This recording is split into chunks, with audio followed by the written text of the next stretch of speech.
Hey, sweet peas, I gotta hurry cause I'm running out of juice on this Chromebook. I'm on it.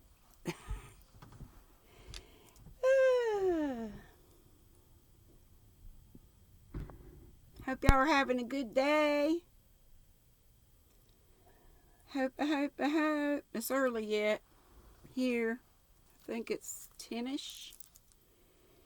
10:30ish. Almost 10:30. Okay, we are on chapter 36 called The Glory and the Dream. On the morning when the final results of all examinations were to be posted on the bulletin board at Queen's, Anne and Jane walked down the street together. Jane was smiling and happy. Examinations were over, and she was comfortably sure she had made a pass at least. Further considerations troubled Jane not at all. She had no soaring ambitions and consequently was not affected with the unrest attendant thereon.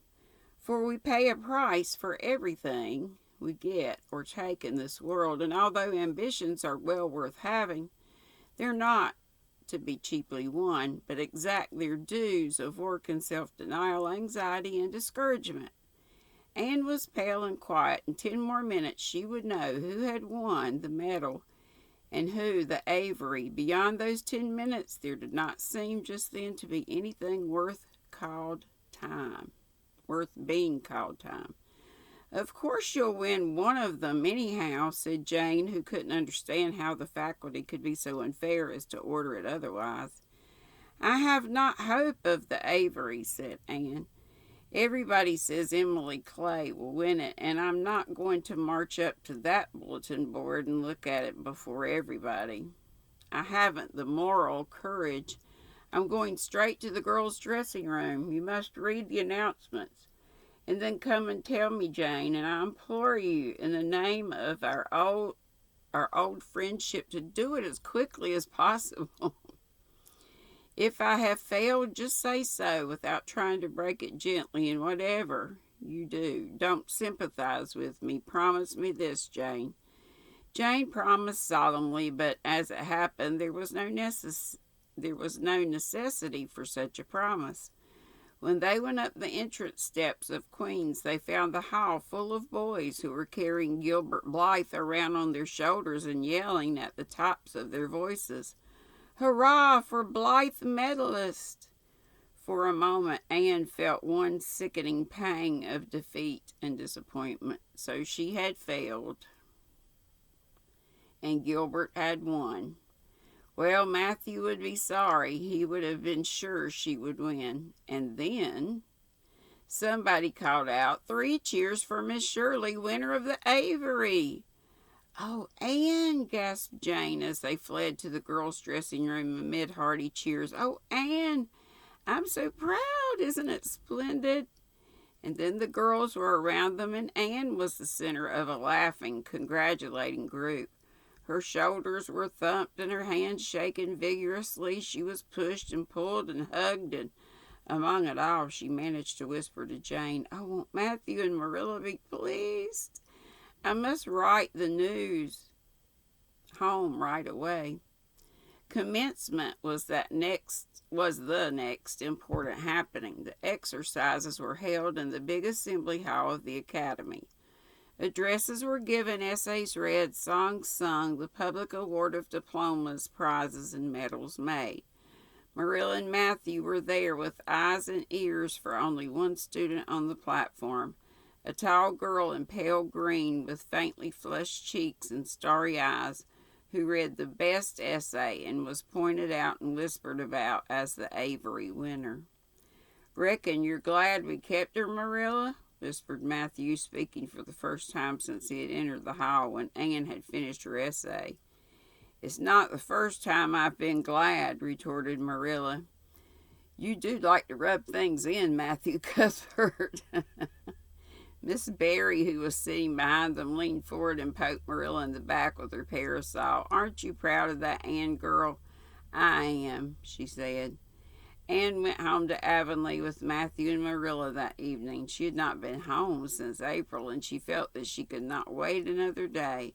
The apple blossoms were out and the world was fresh and young. Diana was at Green Gables to meet her.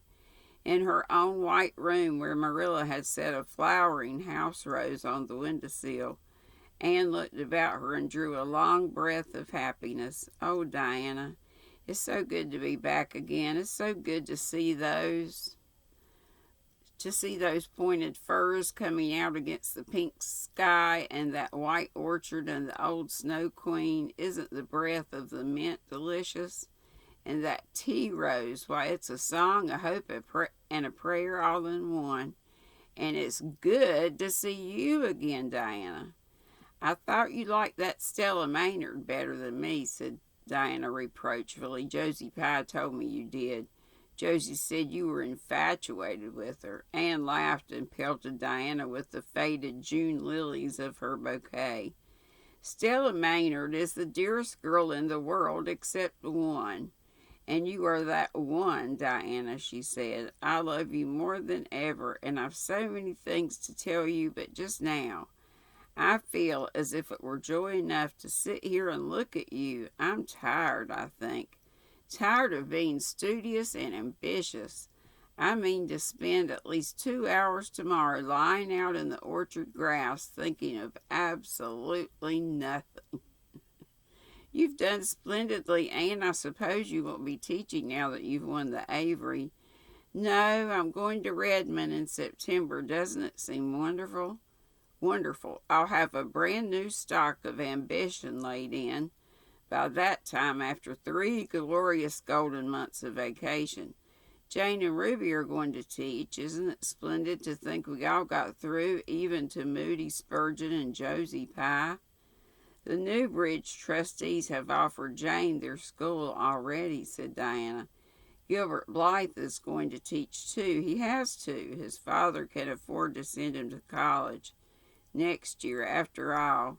So he means to earn his own way through. I expect he'll get the school here if Miss Ames decides to leave. Anne felt a queer little sensation of dismayed surprise. She had not known this. She had expected that Gilbert would be going to Redmond also. What would she do without their inspiring rivalry? What would not work, even at coeducational college with a real degree in prospect, be rather flat without her friend, the enemy? The next morning at breakfast, it suddenly struck Anne that Matthew was not looking well. Surely he was much grayer than he had been the year before. Marilla, she said hesitatingly when he had gone out, is Matthew quite well? No, he isn't, said Marilla in a troubled tone. He's had some real bad spells with his heart this spring, and he won't spare himself a mite. I've been worried about him, but he's some better this while back, and we've got a good hired man, so I'm hoping he'll kind of rest and pick up. Maybe he will now that you're home. You always cheer him up. Anne leaned across the table and took Marilla's face in her hands. You're not looking as well yourself as I'd like to see you, Marilla. You look tired. I'm afraid you've been working too hard. You must take a rest. Now that I'm home, I'm just going to take this one day off to visit all the dear old spots and hunt up all my old dreams, and then it will be your turn to be lazy while I do the work. Marilla smiled affectionately at her girl. Take a little. I love this water bottle. It works so well. You know, I haven't tried it with hot things. Need to put some hot tea in it. But for cold, keeps it really, really cold. Okay. It's not the work, it's my head. I've got a pain so often now behind my eyes. Dr. Spencer's been fussing with glasses, but they don't do me any good. There is a distinguished oculist coming to the island the last of June, and the doctor says I must see him. I guess I'll have to. I can't read or sew with any comfort now. Well, Anne, you've done real well at Queen's, I must say, to take first-class license in 1 year and win the Avery Scholarship. Well, well. Mrs. Lynn says pride goes before a fall, and she doesn't believe in higher education of women at all. She says it unfits them for woman's true sphere. I don't believe a word of it. Speaking of Rachel reminds me, did you hear anything about the Abbey Bank lately, Anne? I heard it was shaky, answered Anne. Why? That's what Rachel said. She was up here one day last week and said there was some talk about it. Matthew felt real worried. All we have saved is in that bank, every penny. I wanted Matthew to put it in the savings bank in the first place, but old Mr. Abbey was a great friend of Father's, and he'd always banked with him. Matthew said any bank with him at the head of it was good enough for anybody. I think he has only been its nominal head for many years, said Anne. He's a very old man. His nephews are really at the head of the institution. Well, when Rachel told us that, I wanted Matthew to draw our money right out, and he said he'd think about it. But Mr. Russell told him yesterday that the bank was all right. Anne had her good day in the companionship of the outdoor world. She never forgot that day. It was so bright and golden and fair, so free from shadow and so lavish of blossom. Anne spent some of its rich hours in the orchard. She went to the Dryad's Bubble in Willowmere and Violet Vale. She called at the manse and had a satisfying talk with Mrs. Allen. And finally in the evening she went with Matthew for the cows through Lover's Lane to the back pasture. The woods were all gloried with sunset, and the warm splendor of it streamed down through the hill gaps in the west. Matthew walked slowly with bent head. Anne, tall and erect, suited her springing step to his. You've been working too hard today, Matthew, she said reproachfully. Why won't you take things easier? Well, now, I can't seem to, said Matthew as he opened the yard gate to let the cows through. I said crows. It's only that I'm getting old, Anne, and I keep forgetting it. Well, I've always worked pretty hard, and I'd rather drop in the harness. If I had been the boy you sent for, said Anne wistfully, I'd be able to help you so much now and spare you in 100 ways. I could find it in my heart to wish I had been just for that. Well, now, I'd rather have you than a dozen boys, Anne, said Matthew, patting her hand. Just mind you that, rather than a dozen boys. Well, now, I guess it wasn't a boy that took the Avery Scholarship, was it? It was a girl, my girl that I'm proud of. He smiled his shy smile at her, as he went into the yard. Anne took the memory of it with her when she went to the room that night and sat for a long while at her open window, thinking of the past and dreaming of the future. Outside, the Snow Queen was mistily white in the moonshine. The frogs were singing in the marsh beyond Orchard Slope. Anne always remembered the silvery, peaceful beauty and fragrant calm that night. It was the last night before sorrow touched her life, and no life is ever quite the same again when once that cold, sanctifying touch has been laid upon it. Oh, no. I'm worried about Matthew or Marilla, but Matthew seems more likely that something might happen. Okay. Chapter 37 is called The Reaper Whose Name is Death. Oh, that's going to be a terrible, sad one to read. Terrible, sad. Not looking forward to that. Okay, guys, love you bunches. Be sweet and don't be ugly. I won't be on today, but I hope to get to Zoom, sharing Zoom.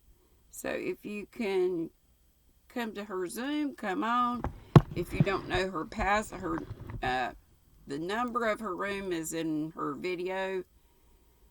Go to Sharon's Crochet Corner, and you'll find that in her like description boxes of her videos. But you will have to email her for the password. I can't get, it's her room, so I don't feel right giving it out. You need to get in touch with her for it. But anyway, hope to see you there in somebody's chat. And I've got to think of something to do for Watch Granny Wednesday tomorrow. So I'd like to go ahead and get it done, filmed today. Let me go. And I'll let y'all go. Love you bunches. See ya.